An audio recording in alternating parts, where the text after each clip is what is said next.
Hello everyone, welcome to our new channel English challenges. तो I am Angel and I am a students. तो आज की video में हम आपको डू और डज का प्रयोग यूज़ करना बताएंगे। डू और डज से रिलेटेड आपने काफ़ी सारी वीडियोस देखी होंगी और काफ़ी सारे टीचर से भी पढ़ा होगा।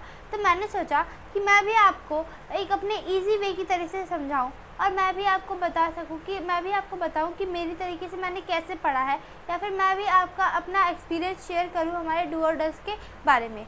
तो अब डू और डज कहाँ यूज़ होता है? अब डू और डज से आपने रिलेटेड काफ़ी सारी वीडियोस देखी होंगी, मगर जैसे मैंने पढ़ा है तो डू और डज हमारा क्वेश्चनिंग पूछने के लिए यूज़ किया जाता है जब हम कोई भी डेली बेस में क्वेश्चन पूछते हैं। डेली बेस में क्वेश्चन मतलब आपके डेली रूटीन के बारे में, कि आप वो कितने बजे करते हो या फिर वो नहीं करते हो, आप वो खाते हो या फिर नहीं खाते हो, इन सब चीज़ों के बारे में हम जब भी क्वेश्चन पूछते हैं तो हम लोग डू और डज का यूज़ करते हैं। अब डू और डज हमारा कहाँ कहाँ यूज़ होता है, किस किस के साथ यूज़ होता है? तो डू हमारा जो होता है वो हमारा प्लूरल सब्जेक्ट के साथ यूज़ होता है, ऐसे आई वी यू दे और प्लूरल सब्जेक्ट। अब सिंगुलर और जो डज होता है वो हमारा singular person he she name it और थर्ड पर्सन के साथ यूज़ होता है। अब थर्ड पर्सन क्या होता है? थर्ड पर्सन, मैंने आपसे बोला, मैं हुई फर्स्ट पर्सन, मैंने किससे बोला? आपसे बोला, तो आप मेरी बात सुन रहे हो, तो आप हुए मेरे सेकंड पर्सन। अब मैंने आपके बारे में सारी बातें पूछ ली। अब मैं आपके फ्रेंड के बारे में पूछ रही हूँ, क्या राधा वहाँ जाती है? तो मैंने जब बोला तो राधा हमारी क्या हुई? Third person. जो दो पर्सन किसी और के बारे में बात कर रहे हो तो वो बंदा होता है हमारा थर्ड पर्सन। अब ऐसा और इसका यूज़ इसमें कहाँ पे होता है? अब बात करते हैं डू के। अगर हम डू से हमें कोई भी क्वेश्चन पूछना हो तो फिर हम लोग कैसे पूछेंगे? डू का क्वेश्चन पूछने के लिए हमें पहले हम बोला होता है, क्या आप खाना खाते हो? Do you eat food? तो मैंने आपका जो डू है वो आपका क्वेश्चन वर्ड्स की तरफ से यूज़ करा। अब अगर हमारे पास दो ही आंसर है, हाँ मैं खाना खाता हूँ, या फिर नहीं मैं खाना खाता हूँ। एंड फॉर द इंफॉर्मेशन मैं आपको बता दूं कि जो हमारा डू और डज के वजह से जो डू और डज में जो क्वेश्चंस पूछे जाते हैं उनका आंसर सिर्फ हमारा येस और नो में ही दिया जा सकता है। ठीक है, तो अब हम पूछते हैं कि क्या आप खाना खाते हो? Do you eat food? तो हम इसका आंसर आप दो ही तरीके से दोगे, येस आई ईट फूड, या फिर no I don't eat food. हम यहाँ पे आई एम नॉट की जगह आई एम नॉट नहीं यूज़ करेंगे, हम यहाँ पे डू नॉट या फिर डोंट यूज़ करेंगे। ओके, तो बात करते हैं डज की। डज में हम कैसे क्वेश्चन पूछेंगे? डज में हम क्वेश्चन पूछते टाइम हम लोग किसी के रिलेशन के बारे में पूछेंगे कि आपकी बहन।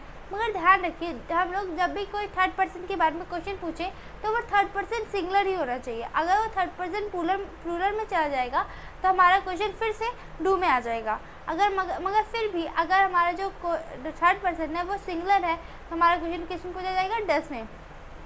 तो अगर मैं पूछूं क्या आपकी मम्मी खाना बनाती हैं, तो does your mother cook food? क्या आपकी मम्मी खाना बनाती हैं?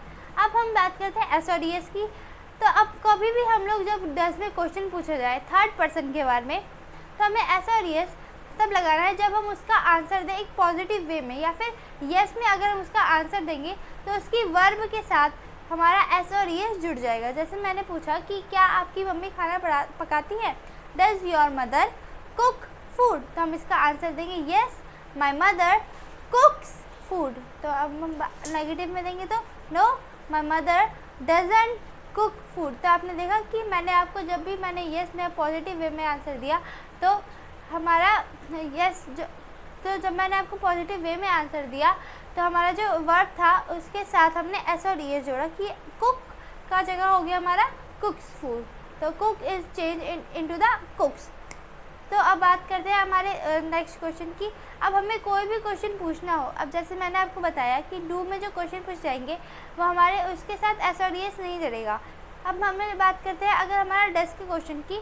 तो जैसे मैंने आपसे पूछा कि क्या आपकी मम्मी खाना पकाती है, तो हमने इसका पॉजिटिव वे में आंसर दिया येस माई मदर कुक्स फूड। अब इसका नेगेटिव वे में आंसर देंगे तो know my mother doesn't cook food. देखा, जैसे ही हमने हम लोग जैसे ही नेगेटिव में आए तो उसकी जो वर्ब थी वो पहले जैसे ही कुक में आ गई, मतलब सिंपल फॉर्म में आ गई, हमने उसका एस और एस हटा दिया। तो इससे आपको आई होप आपको समझ में आ चुका होगा कि जब भी हम डज में कोई क्वेश्चन पूछते हैं और जब हम उसका आंसर एक पॉजिटिव वे में देते हैं तो हमारी वर्ब के साथ एस और एस जॉइंट हो जाता है।